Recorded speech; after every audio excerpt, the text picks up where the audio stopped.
Dan kita lanjutkan berbincang bersama Pak Teguh Rejasa dan juga Pak Hasan Wirayuda. Pak Teguh, menyambung tadi yang saya sampaikan, ini bicara tentang bagaimana sebetulnya Anda melihat peta politik di Inggris ya, pasca wafatnya Ratu Elizabeth II.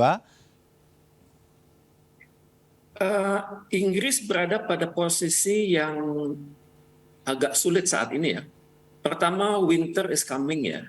Dan pada saat winter is coming ini, musim dingin menjelang ini terasa sekali kebutuhan energi itu luar biasa. Itu yang pertama. Ya. Dan yang kedua, harga energi sudah sangat besar di Inggris, sehingga Perdana Menteri Liz Truss ini sudah mulai berpikir untuk memberikan alokasi yang besar untuk energi. Dan ini jumlahnya besar sekali.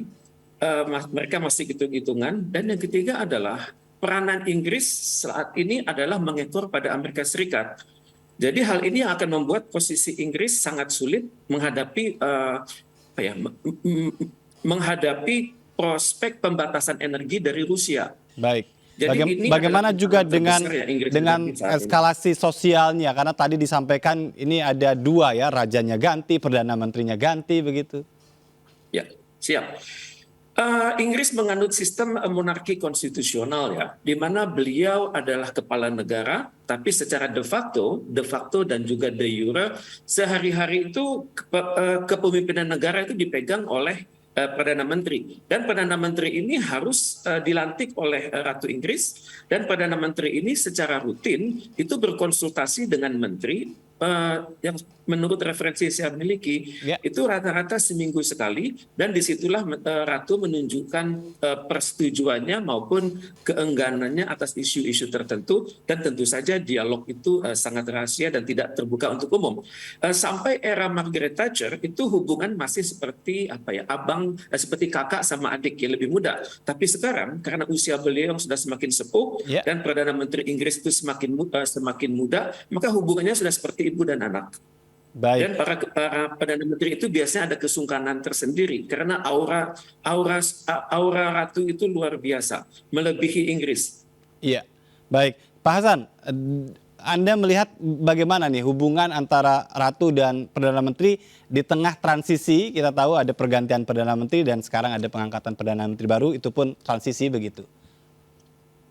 Mungkin dimaksud hubungan antara Raja yang baru dengan Perdana Menteri yang baru. Karena praktis Perdana Menteri yang baru, Liz Truss, itu tidak hanya mengalami 2 hari dalam hubungan dengan Ratu.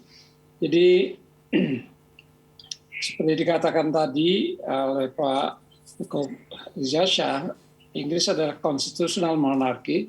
Raja punya hak atau rights untuk dikonsultasi, untuk memberikan advice dan menyampaikan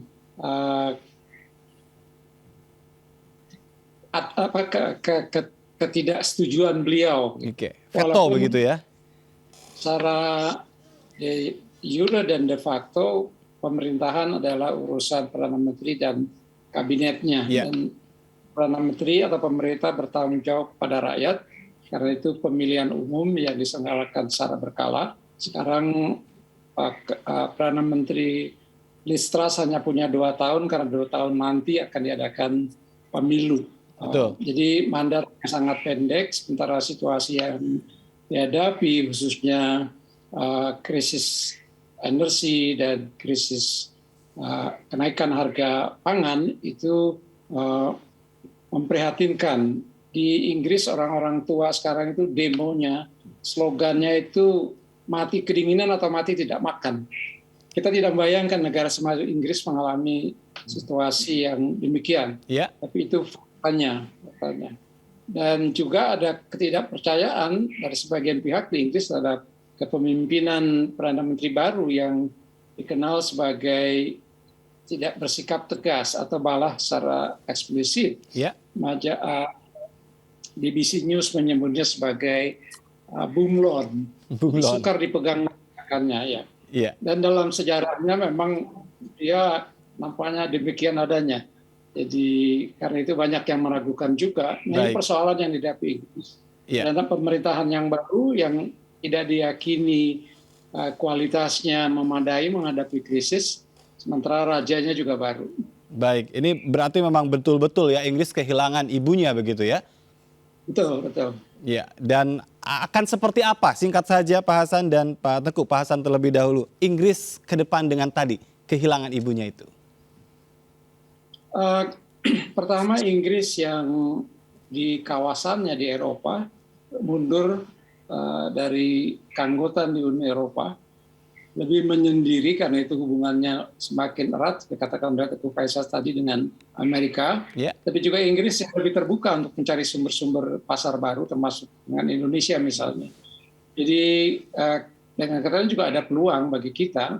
Dan Prince Charles ya sebagai raja, simbol, tidak banyak membawa perubahan secara substantif dalam hubungan Inggris dengan negara lain. Ya. Ya, silakan. Baik, terima kasih. Selanjutnya saya ke Pak Teguh Rejasah. Ini kalau bicara tentang Inggris tadi dalam gambaran ke depan pasca wafatnya Ratu Elizabeth II, lalu bagaimana sebetulnya Indonesia bisa dalam konteks diplomasinya dengan Inggris? Apa yang harus dimainkan? Saya pikir Inggris adalah negara yang tidak saat ini ya tidak bermasalah dengan Indonesia. Masalah kita dengan Inggris itu adalah masa lalu pada saat 10 November. Kemudian pada saat konfrontasi, bahkan saking jeleknya itu hubungan bilateral, Bung Karno mengatakan Inggris kita linggis, Amerika kita setrika. Sekarang kita tidak pernah mendengar lagi statement-statement yang nyeleneh untuk British. Malah saya pikir Indonesia dapat mengambil manfaat dari kepemimpinan Inggris dalam Commonwealth. Inggris mengelola 56 negara Commonwealth, totalnya 2,5 miliar dari 8 miliar penduduk dunia. Dan yang unik, saat ini di Commonwealth itu 60% warga Commonwealth itu berusia sekitar 29 sampai 30. Ya. Ini adalah demografik bonus yang luar biasa. Mereka bisa berbahasa Inggris, mereka kompak, dan untuk itu saya bisa berpikir pasaran besar di Commonwealth ini harus hendaknya kita bangun sama-sama. Rumusnya adalah good governance di tingkat pemerintah Indonesia dan good governance di tingkat dunia usaha Indonesia. Saya optimis. Terima kasih Pak Teguh Rejasah sudah bergabung sama kami, Pak Hasan Wirayuda. Salam sehat selalu. Terima kasih. Dan pemirsa, itu tadi ya perbincangan yang begitu menarik ya berkaitan dengan wafatnya Ratu Elizabeth II. Dan kita akhiri breaking news hari ini. Saya Ajatul Ratma, mewakili tim redaksi yang bertugas, ucapan terima kasih atas segala perhatian Anda. Tetap patuhi protokol kesehatan. Sampai jumpa.